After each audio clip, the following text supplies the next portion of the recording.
अस्सलाम वालेकुम नाज़रीन, हामिद मीर ने अपने शो में नून लीग की कुछ वीडियोस चलाकर बैरिस्टर अकील के पसीने छुड़वा दिए। बैरिस्टर अकील को इमरान खान और पीटीआई पर तनकीद करना काफी महंगा पड़ा। शाहिद हटक ने लाइव शो में बैरिस्टर अकील को 2 डाला। हामिद मीर रोकते रहे लेकिन शाहिद हटक ना रुके, बिलाहर हामिद मीर को शो बंद करना पड़ा। आइए नाज़रीन वीडियो देखते हैं, फिर मज़ीद डिटेल आपके सामने रखते हैं। अकील मलिक साहब, ये जो हराम खोर हैं जो रमज़ान में रोज़ादारों को लूटते हैं, पेशावर में भी लूटते हैं, लाहौर में भी, कराची में भी, कोयटा में भी, मुजफ्फराबाद में भी, गिलगित बल्तिस्तान, हर जगह पे हैं ये हराम खोर।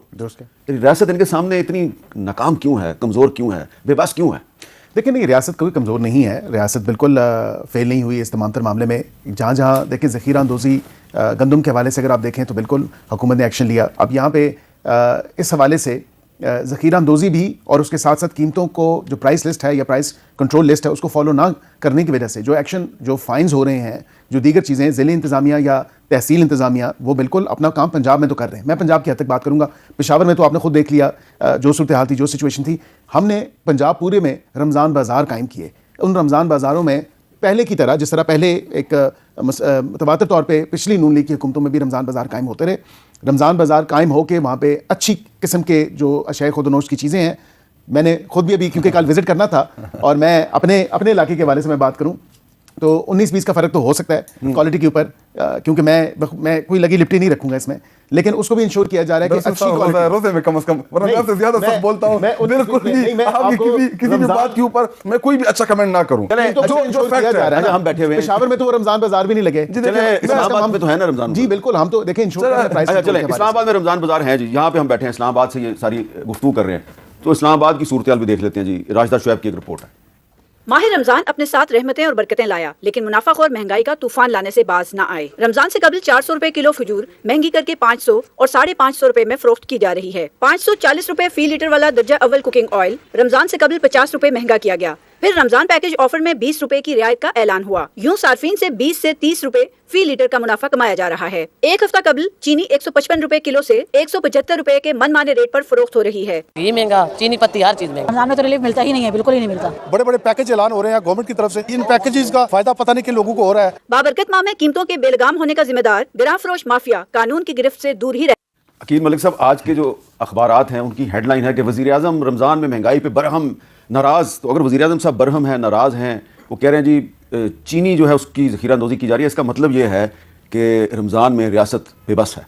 नहीं, ये जिस तरह मेरे भाई शाहिद खटक ने भी कहा, मिनासल कौम या बसीयत कौम जो है, हमें अपने अंदर भी झांकने की ज़रूरत है। हम जो देखें कुछ चंद अगर लोग हैं जो गलत काम कर रहे हैं तो उनके साथ, उनके खिलाफ एक्शन होना चाहिए, उनके साथ खड़े नहीं होना चाहिए। लेकिन एक बात ये ज़रूर है, ये आपके एक इसी पैकेज में जो वीडियो चला शॉर्ट, इस पूरे में मैंने जो चीज़ देखी, हम असल में डंडे वाली कौम है। हम डंडे बगैर जो है ना, हमारा बिल्कुल हम सीधे हो ही नहीं सकते। तो बिल्कुल ये ठीक था कि डंडा लेके जब तक असिस्टेंट कमिश्नर साहब बाजार नहीं फिरेंगे तब तक वाकईतन उस प्राइस कंट्रोल कमिश्नर तो कार्रवाई करे, उस ऊपर से डीसी साहब फोन कर दें यार ये क्या कर रहे हो। नहीं, ऐसे भी नहीं होगा, बिल्कुल नहीं होगा। असिस्टेंट कमिश्नर जवाब दे, नहीं तो लिखे वो बताए। वजीर आला पंजाब ने, पंजाब की हद तक अगर बात करूं, कि इतना एम्पावर किया हुआ एडमिनिस्ट्रेशन को इस हवाले से कि वो सही एक्शन लेंगे, उनकी अप्रिसिएशन होगी। उन्होंने, आप पूरे 1 साल हो गया, आपने देखा वो पुलिस वाले मामले पे भी उन्होंने अप्रिशिएट किया, जो चालान जिसको पुलिस वाले के साथ बदतमीजी एक सिटीजन ने की थी, तो बिल्कुल उन्होंने कहा ये टॉलरेट नहीं होगा। ये हर किसी का एक इज्जत है, हर किसी का एक वकार है, हर किसी की इज्जत नफ्स है, लेकिन उसके साथ साथ हर किसी की एक जिम्मेदारी है, रिस्पॉन्सिबिलिटी है।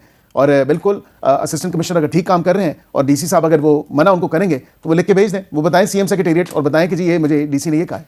अच्छा शाहिद खटक साहब, ये हमारी जो पॉलिटिकल पार्टीज़ हैं हर मामले पे एक दूसरे को क्रिटिसाइज़ करती हैं। हम देख रहे हैं कि रमज़ान में जो ज़ख़ीरा अंदोज़ी है और मुनाफाखोरी है, उस पर भी पंजाब और खैबर पख्तूनख्वा की हुकूमतें जो हैं वो एक दूसरे को मुर्द इल्ज़ाम ठहराती हैं, मिल के कोई काम करने के लिए तैयार नहीं।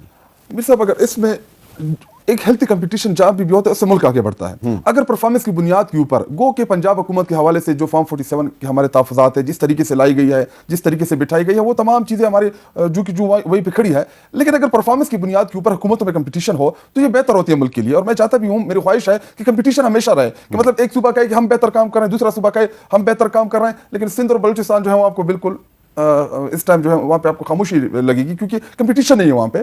तो रही बात नहीं, बलूचिस्तान में कंपटीशन है, मुख्तलिफ अजला की जो इंतजामिया है वो उस कंपटीशन में है कि कितने बंदे गिरफ्तार होते हैं, कितने बंदे गायब होते हैं। यहाँ तक कि कोयटा में प्रेस क्लब के अंदर घुस के जो टीचर्स एहतजाज कर रहे थे उनको भी गिरफ्तार कर अच्छा, लिया। फिर वहाँ भी बहुत अच्छी तो कराची में भी यही होता है, कंपटीशन है, बलूचिस्तान और सिंध की हुकूमत में कंपटीशन है कि मतलब कौन ज्यादा उठा रहा है और हाँ, कौन ज्यादा बंदे गायब करता है। अच्छा, जो गिरी उसमें उस चीनी का भी एक बहुत बड़ा है कि जहांगीर तरीन साहब को नायल करवा दिया। ठीक है, और आप ना करें क्योंकि सारे भी आपके साथ बेंच के ऊपर वो बैठी हुए हैं, आप तनकीद करेंगे तो नाराज हो जाएंगे। ओन चौधरी ये सारे, ये अलीम खान, ये सारे आपकी इत्तेहादियत, तो आप ना ही बोले एक्शन आपने लिया, तो एक्शन ये लिया क्योंकि नहीं आपको नुकसान होगा क्योंकि सारे आपके साथ बैठे हुए। हमने नाराज किया उन लोगों को, सच के साथ बैठे हुए।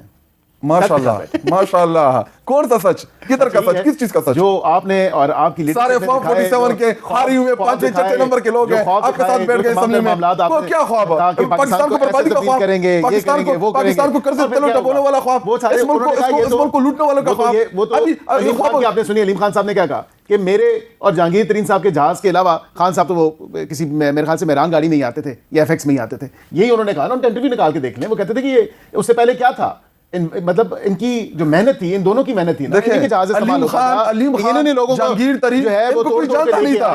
इमरान खान की देखिए, ये जब आप अपने मौसम के साथ इंसाफ नहीं करते ना तो अल्लाह आपको फिर जलील करते हैं दुनिया में। देखिए इमरान खान साहब जो भी था, मेरा जहांगीर, इन सब का मौसम था, हमें अल्लाह ने बड़ी इज्जत दी, हमारे साथ जो कौम ने प्यार किया। मलिक साहब, आप एक दूसरे पे तनकीद जरूर करें, लेकिन क्या कोई रास्ता ऐसा है कि कम से कम रमजान के महीने में ये जो लोग रोजा रख के एक दूसरे को लूटते हैं, इनका एहतसाब करने के लिए आप और शायद खटक साहब एक हो जाएं? बिल्कुल है जी, हम अपने अपनी सूबों की हद तक तो बिल्कुल इंडिविजुअली कर सकते हैं, लेकिन क्योंकि ये भी रुकने कौमी असम्बली है और मैं पहले रुकने कौमी असम्बली हूँ, और हम इस्लामाबाद की हद तक जो मामलात हैं या दीगर सूबों को जो डायरेक्शंस देनी है इस हवाले से, तो उस पर हम बिल्कुल मिलकर काम कर सकते हैं, ना सिर्फ रमज़ान के बाबरकत महीने के हवाले से, लेकिन दीगर भी जो कॉमनैलिटीज़ हैं या कॉमन इशूज़ हैं उनको एड्रेस करना। कौन से कॉमन इशूज़ ये बताएं? मेरे ख्याल से दहशतगर्दी, ये अभी इतनी डिस्कशन हमने की, दहशतगर्दी एक कॉमन इशू है, आवाम को रिलीफ फराहम करना एक कॉमन इशू है, महंगाई का खात्मा करना एक कॉमन इशू है, जिसमें हम तो काम कर रहे हैं, लेकिन इधर से कोई जो है वो हिलजुल उस तरह नहीं हो रही। अवाम को सियासी इस्तेकाम फराहम करना, जिससे मैं समझता हूँ कि माशी इस्तेकाम का डायरेक्ट कोई रिलेशन नहीं है, लेकिन अवाम को सियासी इस्तेकाम फराहम करना, उसमें बिल्कुल वो एक कॉमन इशू है, उसमें ये किरदार अदा कर सकते हैं। हम तो अपना किरदार अदा कर चुके हैं, कर रहे हैं, लेकिन इनसे आप क्या चाहते हैं कि पॉलिटिकल स्टेबिलिटी के लिए क्या करें? देखिए, पॉलिटिकल स्टेबिलिटी के लिए ये रोज़ इस्लामाबाद आना, रोज़ धावा, रोज़ डी चौक, रोज़ चलाओ, रोज़ घिराओ, रोज़ पढ़ाओ, सियासी एहतजाज करें, इनका हक है। अगर ये किसी इस्लामाबाद के होटल में एक हॉल बुक करा के वहां पे भी मीटिंग करना चाहते हैं, वहाँ की इंतजामिया अगर इनको नहीं देती इजाज़त, इंतजामिया इजाज़त नहीं देती, ये इंतजामिया ने दरवाजे बंद किए ना जी। मैं समझता हूँ बड़ा लोन ऑर्डर प्रपोर्शन कर दिया था, मतलब इसकी जरूरत नहीं थी, मुश्किल कर रहे हैं, आसान कर दिया, जरूरत नहीं थी। मैं बोलने के लिए हमला वारिस बेचारे बिठाए गए, अतार साहब ने कहा, बिठाए गए लोग, मैंने इनको खुद कहा कि मुझे बताएं कहां पे हम आपको जगह दें। आप भी उस मीटिंग में मौजूद थे अभी कल परसों, जहाँ ये इशू डिस्कस हुआ था, मुझे पता है वहाँ पे क्या डिस्कशन हुई थी। मैं अब उसके अंदर की बात नहीं बताता, लेकिन ये कहते हैं कि अगर आप हमें इमरान खान से मुलाकात करने की इजाज़त दे दें तो बहुत से मसले मसाइल हल हो सकते हैं, बहुत सी टेंशन खत्म हो। मुलाकातें तो हो रही हैं ना, मुलाकातों से तो कोई शायद खटक साहब आप बताएं जी, आपको खान साहब ने मुलाकात के लिए बुलाया? मैं मुसलसल 4 हफ्ते किया, मुझे नहीं मिलने दिया। क्यों जी? तो नाज़रीन, ये थी आज की वीडियो। उम्मीद करती हूँ आप लोगों को वीडियो अच्छी लगी होगी। वीडियो के बारे में अपना फीडबैक जरूर दीजिएगा। मिलते हैं अगली वीडियो में, तब तक के लिए खुदा हाफिज़।